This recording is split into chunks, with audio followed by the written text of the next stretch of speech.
ایک ریاست میں جہاں ایک ظالم اور بدکردار بادشاہ حکمرانی کر رہے تھے، ایک گاؤں میں ایک مسکین لڑکا رہتا تھا۔ اس لڑکے کا نام علی تھا۔ علی نے اپنے والد کے ساتھ ایک چھوٹا سا دکان چلایا تھا، جہاں وہ دونوں دن رات محنت کرتے تھے۔ بادشاہ کے ظلم اور زیادتی کی وجہ سے گاؤں کے لوگ بہت پریشان تھے۔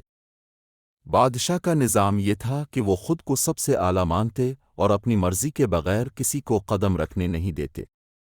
ایک دن بادشاہ کی حکم سے علی کے والد کو ظالمانہ انداز میں زبردستی لے گئے اور ان کی دکان کو برباد کر دیا۔ علی نے دیکھا کہ ان کے والد کو بے دینی سے اذیت پہنچائی جا رہی ہے، لیکن وہ کچھ نہیں کر سکتا تھا۔ علی نے تو کی فیصلہ کیا کہ اسے بادشاہ کی دربار جانا ہوگا اور انہیں اپنی مصیبت بتانا ہوگا۔ وہ دربار میں پہنچا اور بادشاہ کی حاضری مانگی۔ بادشاہ نے علی کی بات سنی اور اسے ہنس کے پوچھا، تم نے کس بدشخصی کا سامنا کیا ہے؟ علی نے بے دیانت بادشاہ کے ظلم کے بارے میں سب کچھ بتایا۔